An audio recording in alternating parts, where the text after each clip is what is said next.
Subscribe now and press the bell icon. Never miss an update. Hello friends, आपका welcome है आपके अपने YouTube channel maths with Harish Gupta में। आज हम पूर्ववर्ती संख्या और परवर्ती संख्या और रोमन अंक और कुछ जो बेसिक हैं हमारे नंबर सिस्टम से कुछ आज क्लियर करेंगे।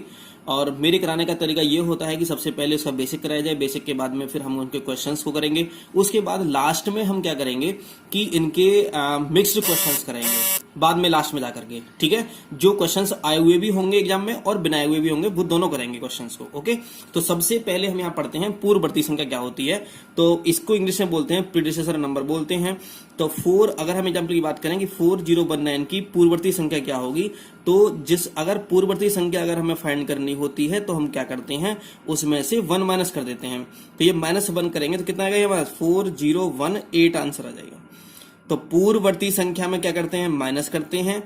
अगर हमसे कुछ और पूछा जाए, कोई भी नंबर, किसी भी नंबर की अगर हमसे पूर्ववर्ती संख्या पूछी जाए तो हम उस संख्या में से 1 माइनस कर देते हैं। और आगे पढ़ते हैं। आगे है हमारी परवर्ती संख्या, सक्सेसर नंबर बोलता है, हम सक्सेसर नंबर है। यहां से अगर हमसे यहां पूछा जाए कि 5029 की परवर्ती संख्या मतलब सक्सेसर नंबर पूछा जाए, परवर्ती संख्या अगर हमसे पूछा जाए तो ये होगी 5029 + 1, तो ये हो जाएगा हमारा 5030 हो जाएगा। तो ये हो गया हमारा आंसर। तो हमने सबसे पहले पढ़ा पूर्ववर्ती संख्या क्या होती है, और एक पढ़ा हमने परवर्ती संख्या मतलब सक्सेसर नंबर पढ़ा, और एक हमने पढ़ा प्रीडिशन नंबर पढ़ा। तो प्रीडिशन नंबर मतलब पूर्ववर्ती संख्या निकालने के लिए हम -1 करते हैं, और परवर्ती संख्या सक्सेसर नंबर निकालने के लिए हम क्या करते हैं, +1 करते हैं। ओके, क्वेश्चन है हमारा यहाँ पर कि संख्या 8899 की पूर्ववर्ती एवं परवर्ती संख्या बताओ। तो ये क्वेश्चन दे रखा है, हमें संख्या दे रखा है। इस क्वेश्चन में हमें क्या दे रखा है, 888899 8888 है 8899 की पूर्ववर्ती, एक तो हमें पूर्ववर्ती संख्या बतानी है और इसी की एक बतानी है हमें परवर्ती संख्या। परवर्ती संख्या हमें बतानी है। तो मैंने बताया था कि पूर्ववर्ती संख्या करने के लिए हम क्या करते हैं कि 1 माइनस कर देते हैं। जब 1 माइनस करेंगे इसमें से तो कितना आएगा, 8898 आ जाएगा। और परवर्ती संख्या निकालने के लिए हम क्या करते हैं, 8891 + 1 कर लेते हैं। तो ये आ जाएगा 9110 हो जाएगा, फिर ये टंगा 0 हो जाएगा, 819 हो जाएगा, 8 और 8 हो जाएगा, 8890। ये हमारा आंसर आ गया। तो ये हमारी है पूर्ववर्ती संख्या और ये हमारी है परवर्ती संख्या। तो कौन सा ऑप्शन सही हो जाएगा इसमें हो जाएगा ए ऑप्शन सही नहीं होगा, बी ऑप्शन सही हो जाएगा। नहीं, हाँ, बी ऑप्शन हमारा सही हो जाएगा। ऑप्शन बी करेक्ट आंसर, 88898 और 88900 हमारा आंसर हो जाएगा। ओके, अब यहां पढ़ेंगे हम अंकों का वास्तविक मान या अंकित मान या जातीय मान। इसको बोलते हैं फेस वैल्यू, इसको बोलते हैं इंट्रिंसिक वैल्यू। अब थोड़ा ध्यान समझेंगे। देखो, वास्तविक मान पूछे आपसे या अंकित मान पूछे आपसे या जातीय मान पूछे, इन सब की बात एक ही होती है। इंग्लिश में चाहे फेस वैल्यू पूछे चाहे इंट्रिंसिक वैल्यू पूछे आपसे, बात सबकी एक ही होती है। जैसे फॉर एग्जाम्पल हम लेके देखते हैं, मैंने कहा कि 5123 में 1 का जातीय मान या मतलब फेस वैल्यू जातीय मान कितना होगा, तो कितना आएगा, 1 ही आ जाएगा। तो जिस अंक का जातीय मान पूछा जाता है वो वही अंक होता है। अगर 1 का पूछा जाएगा तो 1 हो जाएगा, 5 का पूछेगा तो 5 हो जाएगा, 2 का पूछेगा तो 2 हो जाएगा, 3 का पूछेगा तो 3 आ जाएगा हमारा आंसर। तो जो आपसे पूछा गया वही इसका आंसर आ जाता है। ये है हमारा अंकों का वास्तविक मान या अंकित मान या हमारा जातीय मान होता है। ठीक है, आगे देखते हैं। एक होता है हमारा अंकों का स्थानीय मान, प्लेस वैल्यू और लोकल वैल्यू। प्लेस वैल्यू और लोकल वैल्यू इसे इंग्लिश में बोलते हैं, स्थानीय मान इसे हिंदी में बोलते हैं। जैसे मैं एग्जाम्पल की बात करता हूं, अगर मुझसे पूछा जाए कि 5123 में 1 का स्थानीय मान मतलब प्लेस वैल्यू, स्थानीय मान कितना होगा, तो मैं क्या करूंगा यहाँ पर, तो थोड़ा ध्यान समझेंगे ना। मैंने 1 लिख दिया, मैंने यहाँ पर जो पूछा जाएगा 1 वहीं लिखेंगे यहाँ से। अब ये देखो 1 के बाद में कितनी डिजिट हैं, तो 1 के बाद में 2 डिजिट है, तो 2 जीरो लगा देंगे, बस हमारा आंसर आ जाएगा। अगर इसमें क्या पूछा जाए, 5 का पूछा जाए, 5 का स्थानीय मान पूछा जाए, तो 5 का स्थानीय मान कैसे लिखेंगे, इक्वल टू 5 लिखेंगे, जो नंबर है वो लिखेंगे यहां से, 5 लिखेंगे यहां से। इसके बाद में कितने डिजिट दे रखी हैं, 3 डिजिट दे रखी हैं, तो हम 3 जीरो लगा देंगे, तो कितना आएगा हमारा 5000 आ जाएगा। अगर आपसे जिसका भी स्थानीय मान पूछा जाए वहां पर वो नंबर लिखो और उसके बाद जितनी डिजिट्स दे रखी हैं उतने क्या कर दो, जीरो लगा दो, तो हमारा वही आंसर आ जाता है। तो ये तो था आपका बिना पॉइंट वाले का। पॉइंट वाले का और समझ लेते हैं। जैसे मैं एग्जाम्पल में यहां लेता हूं कि 0.345 में 4 का स्थानीय मान, 4 का स्थानीय मान कितना होगा, तो हम यहाँ आंसर में लिखेंगे। थोड़ा ध्यान से समझेंगे क्योंकि इसके जो आंसर डिपेंड करेगा वो डिपेंड करता है ऑप्शन में कि ऑप्शन में क्या दे रखा है। करने का मेथड क्या होगा, थोड़ा ध्यान समझेंगे। इन्होंने पूछा है 4 का स्थानीय मान पूछा है, मैंने 4 लिख दिया यहाँ पर, मैंने यहाँ पर 4 लिख दिया यहाँ से। अब देखो ना 4 से आगे कितनी डिजिट है, तो 4 से आगे 1 डिजिट, तो मैंने 0 लगा दिया, मैंने यहाँ पॉइंट लगा दिया, ठीक है ना। इसके बाद में 0 लगाओ या मत लगाओ कोई प्रॉब्लम नहीं है। तो यहां से मैंने 4 का मैंने 4 लिख दिया, क्योंकि पॉइंट के बाद 0 हम लगाते हैं, आगे हम 0 लगाएंगे तो उनकी कोई वैल्यू नहीं होती है। ये मैंने आपको पहले बता रखा है कि पॉइंट के बाद की जो डिजिट्स होती हैं उनके बाद में अगर 0 लगा रखा होता तो वहां कोई वैल्यू नहीं होती, इस 0 की वैल्यू होती है। तो 4 से पहले कितनी डिजिट है, एक डिजिट दे रखी है, 3 एक डिजिट है, तो हम मैंने 0 लगा दिया मैंने यहाँ पर, ठीक है। और आगे कोई डिजिट नहीं है तो वहां भी 0 लगा देते हैं। ऐसा कितना आएगा, तो ये आएगा हमारा 0.04। और या तो हमारा आंसर ये मिल जाएगा, और अगर ये आंसर नहीं मिला तो कितना आएगा, तो 4 अपॉन में, अच्छा कितने पॉइंट के बाद कितने डिजिट हैं, 2 डिजिट दे रखे, तो मतलब 100 लिख सकते हैं इसको। तो 0.04 क्या लिख सकते हैं, 4 अपॉन 100 का मतलब हो जाएगा 2 अपॉन में 50, या 4 से डिवाइड कर दो तो कितना आएगा 1 अपॉन 25। तो कितना आंसर आ जाएगा हमारा 1 अपॉन 25 आंसर आ जाएगा। तो ये डिपेंड करेगा हमारा कि हमारे ऑप्शन में क्या दे रखा है। इस बात का हम क्या करेंगे, ध्यान रखेंगे इस बात का कि हमें इन्होंने क्या क्वेश्चन में दे रखा है। ओके, तो मैंने अभी आपको क्या बताया है, मैंने 2-3 चीजें मैंने आपको बताई हैं। एक तो मैंने आपको ये बताया है कि यहां से कि अंकों का स्थानीय मान क्या होता है, अंकों का वास्तविक मान क्या होता है, अंकों का स्थानीय मान क्या होता है, ये मैंने आपको यहां पर बताया है। स्थानीय मान में मैंने आपको बिना पॉइंट वाले संख्याओं का बताया है मैंने, और मैंने यहाँ पर पॉइंट वाले नंबर्स का मैंने आपको बता दिया है यहाँ से, ठीक है ना। अगर आपसे 5 का स्थानीय मान पूछे यहाँ पर एग्जाम्पल में, मैं लिख दूं 0.1234567 मैंने लिख दिया गया। अगर इसमें ये पूछा जाए मैं 5 का स्थानीय मान, 5 का स्थानीय मान पूछा जाए तो हम क्या करेंगे, इक्वल टू लगाएंगे। 5 कहां पर है, तो 5 मैंने लिख लिया। 5 से पहले कितनी डिजिट है, 1 2 3 4, तो मैं 4 0 लगाऊंगा, लगा दिया मैंने, पॉइंट मैंने यहां लगा दिया। कुछ नंबर हम ले देंगे, 0 लिख देंगे, ठीक है। तो इसके जहां का स्थान, जिस अंक का स्थानीय मान आपसे पूछा जाए, जिस डिजिट का आपसे प्लेस वैल्यू पूछी जाए, उससे आगे पीछे जितने भी नंबर दे रखे होते हैं उतने 0 लगा देते हैं। तो आगे 0 लगाएंगे तो इनके कोई वैल्यू को फर्क पड़ेगा नहीं, तो मैंने यहां से इधर की 0 लगा दिया। कितने 5, मैंने 5 यहां लिख लिया गया। 5 से आगे कितनी डिजिट है, 1 2 3 4 डिजिट देखें, तो मैंने 4 0 लगा दिया यहाँ से, पॉइंट का मैंने पॉइंट लगा दिया। या तो ये आंसर दे रखा होगा, नहीं दे रखा होगा तो इसे और आगे बढ़ाते हैं, इसे थोड़ा सा और आगे कैसे बढ़ाएंगे, मैंने 5 लिखा अपॉन में, अच्छा पॉइंट हटाएंगे यहां से तो कितने नीचे 0 आ जाएंगे, तो 1 2 3 4 5, तो 1 लगा करके मैंने 5 लिख दिया, 5 0 आ जाएंगे यहाँ पर। या तो ये आंसर होगा, अगर ये आंसर भी नहीं हुआ तो क्या करेंगे, इसको डिवाइड कर देंगे। इसको तो डिवाइड करेंगे तो कितना आएगा, तो 5 अपॉन कितना 0 है, ये 5 0 है हमारे यहाँ से, तो डिवाइड कर दो, 5 बन जा 5 और 5 2 जा 10 और कितने 4 0 आ जाएंगे। तो ये आ जाएगा हमारा 1 अपॉन में 2 और 4 0 हमारा आंसर आ जाएगा, 1 अपॉन 2 4 0 आंसर आ जाएगा। ओके, तो ये होता है हमारा स्थानीय मान की वैल्यू को फाइंड करना। ओके, अब क्वेश्चन देखते हैं एक स्थानीय मान और वास्तविक मान का।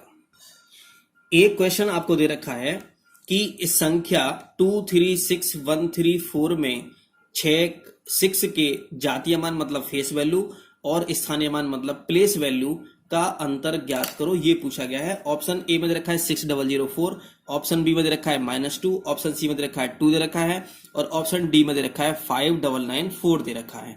ठीक है, तो हम इसको सॉल्व करते हैं, थोड़ा ध्यान से समझेंगे इस क्वेश्चन को कि क्या है दे रखा है इस क्वेश्चन में। क्वेश्चन में संख्या दे रखी है हमारी 236 और 134, ये हमें नंबर दे रखा है। 236 और 134 ये हमें नंबर दे रखा है।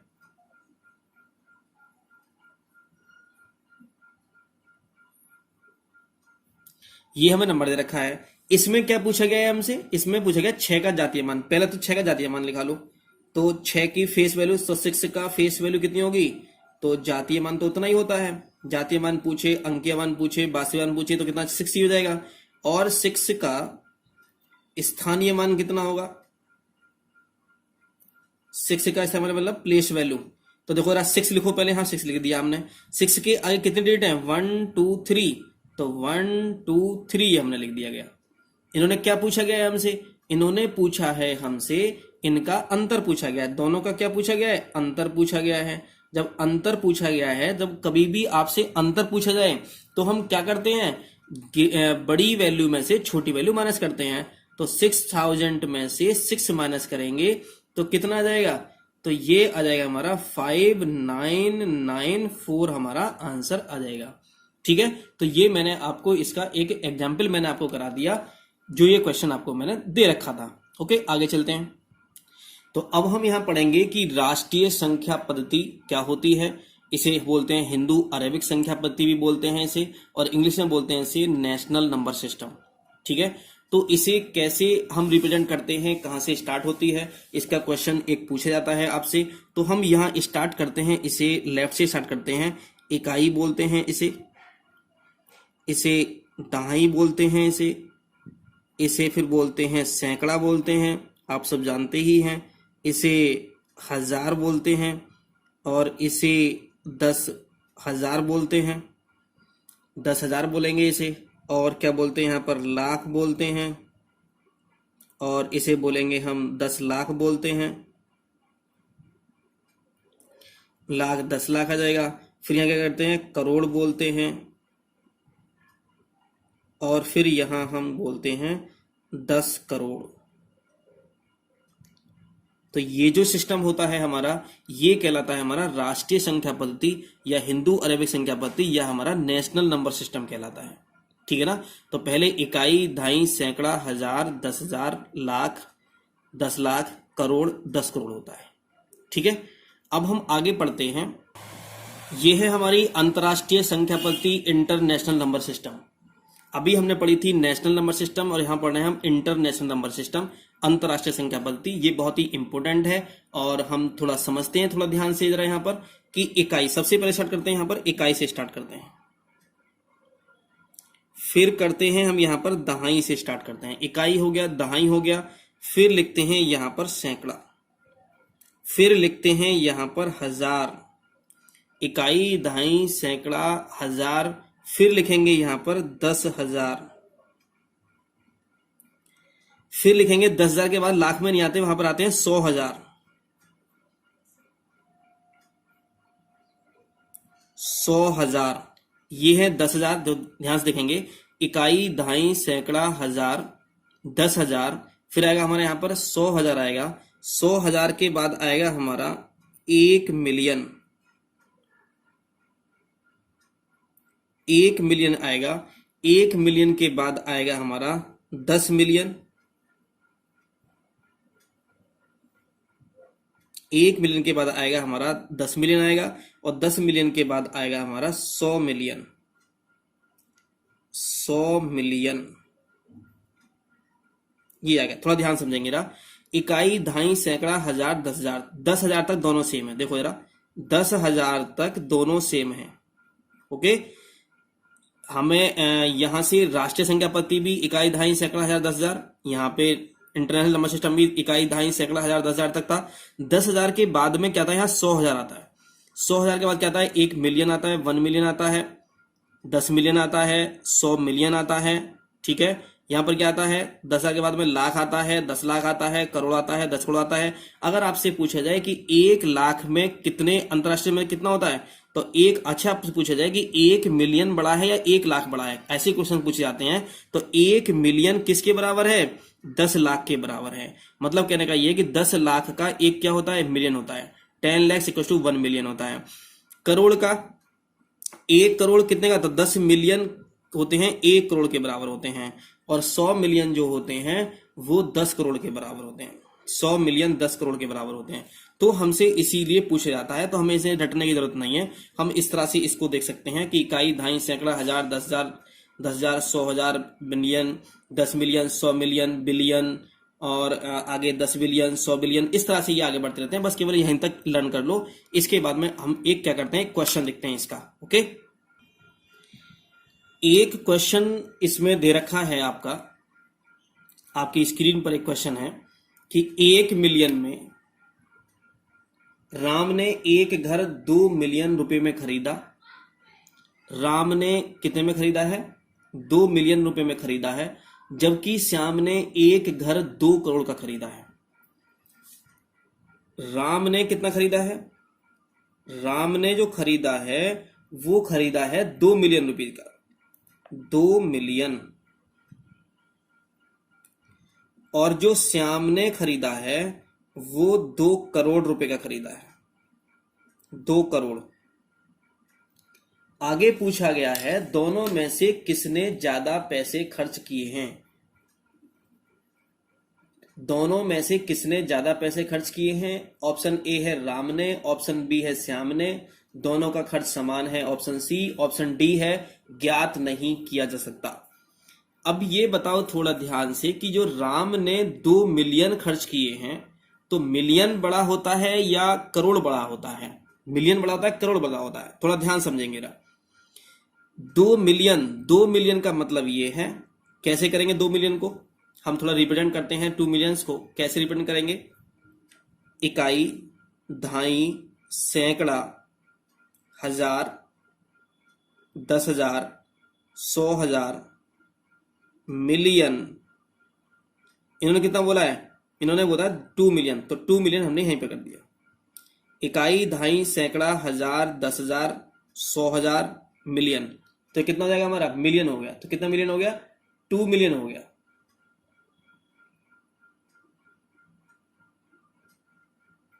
2 मिलियन हो गया। यहां से श्याम का खर्च कितना है, 2 करोड़ रुपए दे रखा है। क्या करेंगे, इकाई, दहाई, सैकड़ा, हजार, 10,000, लाख, 10 लाख, करोड़, करोड़ मांगे ना तो 2 करोड़ हो जाएगा।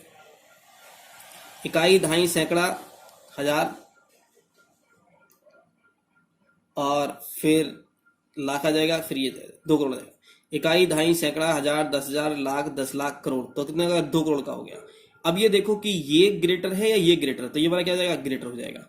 तो 2 करोड़ मतलब मिलियन से क्या होता है, ज्यादा होता है। इसका मतलब ये हुआ कि करोड़ जो होता है वो मिलियन से क्या होता है, ग्रेटर होता है। इसने किसने ज्यादा पैसा खर्च किया, श्याम ने ज्यादा पैसा खर्च किया है, तो आंसर क्या आएगा हमारा, श्याम का आ जाएगा। तो श्याम ने ज्यादा पैसे खर्च किए हैं। तो इस टाइप से ये क्वेश्चंस आपसे पूछे जाते हैं। ओके, चलिए और आगे देखते हैं। अब पढ़ते हैं निकटन या सन्निकटमान, अप्रोक्सीमेट वैल्यू पढ़ते हैं। तो निकटन या सन्निकटमान, अप्रोक्सीमेशन वैल्यू आप सभी जानते हैं कि क्या होता है ये। तो एग्जाम्पल से हम इसको समझते हैं, थोड़ा और क्लियर हो जाएगा आपके लिए। तो सबसे पहले हम पढ़ते हैं कि संख्या 359 का दहाई तक सन्निकटमान। तो अप्रोक्सीमेशन वैल्यू अगर हम पूछे कि टेंस प्लेस का, टेंस प्लेस मतलब इसे इंग्लिश में बोलते हैं और दहाई बोलते हैं, इसे हिंदी में बोलते हैं। तो टेंस प्लेस दहाई क्या है हमारा, इकाई दहाई है हमारा। तो हम क्या करते हैं कि यहां से जिसकी पहले कहां तक पूछा है, दहाई का पूछा गया, ये वाले वैल्यू पूछी गई है, यहां तक पूछा गया। तो दहाई का पूछा गया, दहाई पर चलेंगे, इकाई दहाई यहां पर चले। दहाई से नेक्स्ट वाला जो नंबर दे रखा है, ये देखते हैं कि जो नेक्स्ट वाला नंबर है अगर 4 या 4 से लेस है, 4 या 4 से क्या है, लेस है, तब तो हम क्या करेंगे इसको, तब तो हम क्या कर देते हैं, एक नंबर माइनस कर देते हैं इसमें से, ठीक है ना। अगर 5 या 5 से ग्रेटर है तो हम उसमें क्या करते हैं, 1 ऐड कर देते हैं। जैसे मैंने यहां की बात की, दहाई की बात की, तो मैंने 3 मैंने ऐसे लिख दिया गया। 5 के आगे क्या है, 9 दे रखा है, तो 5 के आगे 9 दे रखा है, तो 5 में 1 ऐड कर देते हैं, तो 1 ऐड करेंगे कितना आएगा, 6 आ जाएगा, और ये क्या आ जाएगा, 0 आ जाएगा। इसके आगे 0 0 लगा देंगे, तो ये हमारा आंसर आ जाएगा। इसको चेक करते हैं जरा। यहां भी दाएं का पूछा गया है, तो इकाई दाएं दाएं पर आए, हम यहां पर आ गए, ये वाला नंबर मैंने ऐसे ही लिख लिया। अब इसके आगे जो नंबर है ये वाला 4, ये नंबर 4 या 4 से लेस हो, 4 या 4 से क्या हो, कम हो, ये नंबर 4 या 4 से कम हो, तो यहां ऐसे का ऐसे लिख देना है। 5 है तो 5 का 5 ही लिख देंगे, ठीक है। और अगर ये नंबर क्या हो, अगर 4 से ग्रेटर दे रखा होता, यहाँ 5 होता, 6 होता, 7 होता, 8 होता, 9 होता, कुछ दे रखा होता यहाँ पर, तो हम इसे क्या लिखते, इसे हम यहाँ लिखते, यहाँ पर 5 में 1 ऐड कर देते तो कितना 6 हो जाता हमारा। लेकिन हम क्या लिखेंगे, 5 ही लिखेंगे यहाँ पर, और आगे का क्या लगाएंगे, 0 लगा देंगे यहाँ पर। ओके, ऐसे यहां दे रखा है कि 1 2 7 8 का सैकड़े तक निशान पूछा गया है, सैकड़े तक पूछा गया है, तो इकाई दहाई सैकड़ा इसका पूछा गया है। तो इससे पहला नंबर तो हम ऐसे लिख लेते हैं, 1 मैंने ऐसे लिख लिया गया। अब इससे अगला नंबर देखो, ये वाला जो नंबर है 7 क्या है यहाँ पर, तो ये 5 या 5 से ग्रेटर है, तो 1 ऐड कर दो इसमें 2 में, तो कितना आएगा, 3 आ जाएगा। और आगे जितने भी नंबर दे रखे होते हैं उनके 0 लगा देते हैं, हमारा आंसर आ जाता है। ठीक है, क्या आएगा हमारे यहाँ पर आंसर आ जाएगा ये। ओके, तो मैंने ये बताया, दोबारा से मैं आपको बता देता हूं कि आपसे क्या पूछा, सैकड़ा का पूछा आपसे, तो इकाई दहाई सैकड़े पर गए, यहां पर गए आप। इससे पहले जो भी नंबर लिखेंगे वो लिख लेंगे आप, यहाँ पर 1 हमने लिख लिया। 2 की बात देखते हैं। अब ये जिसका पूछा गया उससे अगला नेक्स्ट वाला क्या दे रखा है, 7 दे रखा है यहाँ पर। अगर ये जो पूछा गया हो उससे नेक्स्ट वाला डिजिट अगर हमसे यहाँ पर 5 या 5 से ग्रेटर दे रखा होता है, तो हम इस नंबर में जो हमसे पूछा गया उसमें 1 ऐड कर देते हैं, तो 2 में 1 ऐड कर देता है, 3 आ गया यहाँ पर। यहां से ये हो गया। आगे कितने डेट दे रखे हैं, 2 डेट दे रखे हैं, तो 2 0 लगा दिया हमने, ये हमारा आंसर आ गया।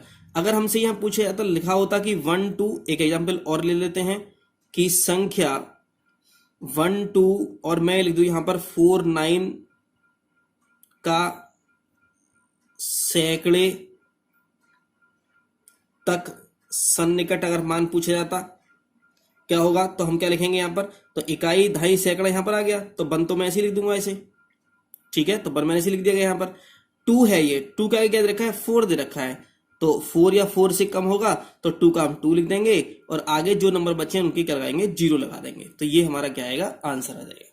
तो मैंने आपको ये बताया था कि जो नंबर हम देखते हैं, दहाई का देखें, सैकड़े का देखें, 1000 का देखें, 10,000 का देखें, किसी का भी अगर हम मान देखते हैं, तो उससे नेक्स्ट वाला मतलब राइट की तरफ को एक जो डिजिट होती है उसको देखते हैं, वो डिपेंड करती है कितना हमारा आंसर आने वाला है। अगर वो डिजिट 5 या 5 से ग्रेटर है, तो जो जिसमें पूछा, जैसे 2 पूछा गया तो उसमें 1 ऐड कर दो, और आगे जितने डिजिट दे रखे हैं उतने 0 0 लगा दो यहाँ पर, ठीक है। तो ये हमारा कहलाता है निकटन या सन्निकट मान कहलाता है। आगे पढ़ेंगे हम दिए गए अंकों से सबसे बड़ी व सबसे छोटी संख्या बनाना। तो हम कैसे बनाएंगे कि सबसे बड़ी या सबसे छोटी संख्या कैसे बनाते हैं, हम यहाँ से थोड़ा ध्यान से समझेंगे इसके लिए। तो इंग्लिश में अगर बोलें कि तो find the greatest number and smallest number by using the digits, तो हम क्या यूज करनी है डिजिट्स यहाँ पर, 5 7 9 3 8 यूज करनी है डिजिट हमें, और सबसे बड़ी मतलब ग्रेटेस्ट नंबर, इन नंबर से बनने वाली, इन डिजिट से बनने वाली ग्रेटेस्ट नंबर और स्मॉलेस्ट नंबर बताना है, मतलब इन संख्याओं, इन अंकों से बनने वाली सबसे बड़ी संख्या, सबसे छोटी संख्या। तो सबसे बड़ी संख्या क्या बनेगी, तो मैं लिख देता हूं कि सबसे बड़ी संख्या क्या बनेगी, थोड़ा ध्यान समझेंगे ना। तो सबसे बड़ी संख्या बनानी होती है तो हम सबसे पहले बड़ा नंबर लिखते हैं, तो सबसे पहले बड़ा नंबर लिखेंगे कितना, 9 लिखेंगे, फिर इसके बाद छोटा नंबर कितना आएगा, 8 आएगा, फिर इसके बाद कितना आएगा, 7 आएगा, फिर उसके बाद कितना आएगा यहाँ पर, पहले सबसे पहले 9, फिर उसके बाद 8, फिर उसके बाद कितना 7, फिर उसके बाद कितना 5, फिर उसके बाद में 3 आ जाएगा। तो सबसे बड़ी संख्या बनानी होती है तो सबसे पहले सबसे बड़ा नंबर, फिर उससे छोटा नंबर, फिर उससे छोटा नंबर, फिर उससे छोटा नंबर, फिर उससे छोटा नंबर लिखते हैं। अगर हमसे सबसे छोटी संख्या अगर हमें बनानी होती है तो हम क्या करते हैं कि सबसे छोटा नंबर लेते हैं पहले 3, फिर उसके बाद क्या लिया 5 लिया, फिर उसके बाद क्या लिया 7 लिया, फिर उसके बाद क्या लिया 8 लिया, फिर उसके बाद में 9 लिया। ये हमारा आंसर आ जाएगा। ओके, और हमसे अगर यहां पूछा जाए कि 53906 के अंकों की सबसे बड़ी संख्या सबसे छोटी संख्या है, देखो यहां पर इन अंकों में 0 नहीं था तो हमने इजीली कर लिया। यहां पर 0 दे रखा है, क्या दे रखा है, यहां पर 0 दे रखा है, तो हम यहां सबसे पहले लिखेंगे कि सबसे बड़ी संख्या, क्या लिखेंगे यहां पर, सबसे बड़ी संख्या इक्वल टू क्या होगी, तो सबसे बड़ी संख्या बनाने क्या करते हैं हम, पहले सबसे पहले बड़ा नंबर लिखते हैं। तो बड़ा नंबर क्या है हमारा 9, फिर 6, फिर 5, फिर 3 और फिर 0। फिर लिखेंगे सबसे छोटी संख्या। सबसे छोटी संख्या क्या होगी, तो मैंने भी बताया था पहले कि सबसे छोटा नंबर लिखते हैं, लेकिन सबसे छोटा नंबर क्या आएगा हमारा 0 आएगा, उसके बाद क्या आएगा 3 आएगा, उसके बाद क्या आएगा 5 आएगा, उसके बाद क्या आएगा 6 आएगा, उसके बाद क्या आएगा 9 आएगा।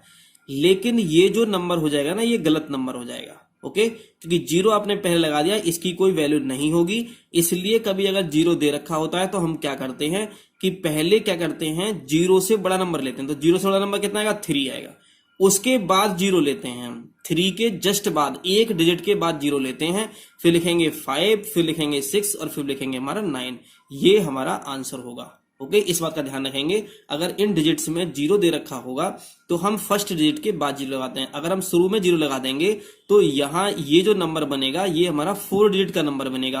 लेकिन हमें कितना डिजिट करना चाहिए, 5 अंकों की संख्या अगर हमें चाहिए, अगर हमें सब यूज करना। अच्छा एक बात बताओ, 0 तो हट जाएगा, तो फिर 0 का यूज कहाँ हुआ इसमें, 0 तो आगे तो बिना यूज है ना, तो ये तो इसका कोई यूज ही नहीं है, आगे लगा दोगे 0 तो इसके।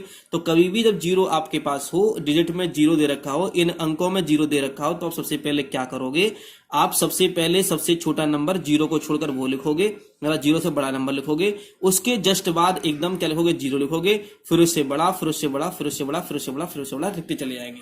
ठीक है, फिर आगे देखते हैं एक चीज और। ये हमारे रोमन डिजिट्स हैं, तो रोमन अंक का एक क्वेश्चन आपसे पूछ लिया जाता है कभी कभी। तो यहाँ रोमन अंक दिखेंगे कि फर्स्ट को ये जानते ही हैं, फर्स्ट लिखते हैं, सेकंड को लिखते हैं, 3 को लिखते हैं, 4 को लिखते हैं, 5 को लिखते हैं, 6 को लिखते हैं, 7 को लिखते हैं, 8 को लिखते हैं, 9 को लिखते हैं, 10 को लिखते हैं। ठीक है, इतना तो सब लोग जानते ही हैं। अब 20 हमें लिखना हो तो क्या करेंगे, एक्स 2 टाइम्स लिख देंगे इसको। 30 है तो 3 बार लिख देंगे, एक्स 10 10 10 30 हो जाएगा। 40 अगर हमें लिखना हो तो इसको 4 टाइम्स एक्स नहीं लिखेंगे, इसको 40 लिखना है हमारा एक्स एल लिखेंगे। ओके, और अगर हमें 50 लिखना होगा तो 50 हमारा हो जाएगा कितना, एल हो जाएगा। थोड़ा ध्यान से समझेंगे, देखो थोड़ा ध्यान से रहा। अगर हमें जैसे 50 है हमारा, 50 को क्या लिखते हैं, एल लिखते हैं। अगर हमें 40 लिखना होगा तो हम इधर कम कर देंगे, इधर लिख देंगे। तो इधर मतलब बाएं, जब हम लेफ्ट साइड में लिखते हैं, लेफ्ट साइड में लिख देते हैं, इसका मतलब कम होना होता है। अगर मैं इसको इधर लिख देता हूं, मैं एल एक्स लिख देता हूं, तो क्या बन जाएगा, ये 60 बन जाएगा, क्योंकि 50 तो ये और 10 ये 60 बन जाएगा। मैं ए को लगाता हूं तो कितना आएगा, 70 बन जाएगा। ए को लगाता हूं क्या बन जाएगा, वो 80 बन जाएगा। कितना बन जाएगा, ये 80 बन जाएगा। क्या हो गया हमारा, ये 80 हो जाएगा। ओके, लेकिन अगर मैं इसको एल एक्स एक्स एक्स ये लगा दूं तो कितना जाएगा, तो 50 60 70 80 90, तो क्या हो जाएगा, ये गलत हो जाएगा। क्योंकि जो x है वो हम ओनली इसको 3 बार ले सकते हैं। क्या ले सकते हैं, इसको केवल 3 बार ही इसको रिपीट कर सकते हैं, 3 बार रिपीट कर सकते हैं। अगर हमें 90 लिखना होगा, थोड़ा ध्यान समझेंगे ना, 50 के लिए हम l लिखते हैं, 100 के लिए हम क्या लिखते हैं, c लिखते हैं, और 500 के लिए क्या लिखते हैं, d लिखते हैं, और 1000 के लिए लिखते हैं हम m लिखते हैं। अब हमें अगर लिखना हो 90, क्या लिखना हो हमें, 90 हमें लिखना हो तो 90 के हम क्या करेंगे, पहले L क्या है हमारा 50 है, 60 70 80 90। लेकिन हमने यह देखा कि x कितनी बार लिख दिया हमने, 4 टाइम्स लिख दिया गया। जबकि x 4 टाइम नहीं लिख सकते, अधिकतम हम 3 बार लिख सकते हैं इसको, x को बस केवल। तो हम ये इस तरह से नहीं करेंगे। तो हम देखेंगे कि 100 क्या लिखते हैं, c लिखते हैं, तो मैंने c लिख दिया गया, c लिख दिया गया। तो मैं इसको इधर लिख दूं ना, 10 को 10 मैंने इधर लिख दिया गया, तो 100 माइनस 10 क्या जाएगा, 90 हो जाएगा हमारा ये। तो क्या जाएगा हमारा एक्स सी हो जाएगा। तो 90 कितना हो गया, एक्स सी हो गया। अगर हमें 110 करना है, कितना करना है, 110, तो 100 कितना था हमारा सी होता है, इसको ले दो तो सी एस कितना होगा हमारा 110 हो जाएगा, क्योंकि सी तो क्या होगा 100 हो गया और एक्स क्या हो गया 10 हो गया। तो एक बात ध्यान रखेंगे कि जो ये है, ये वाला नोटेशन और एक्स वाला नोटेशन और C वाला नोटेशन और M वाला नोटेशन, ये जो नोटेशंस हैं हमारे, ये अधिकतम मैक्सिमम अधिकतम 3 बार रिपीट कर सकते हैं। अधिकतम कितनी बार, 3 बार मैक्सिमम। मैक्सिमम का मतलब है 3 बार अधिकतम इनको रिपीट कर सकते हैं। जैसे मैंने देखो 3 बार रिपीट कर दिया, 4 टाइम्स रिपीट हम यहाँ पर नहीं करते, रॉन्ग हो जाएगा।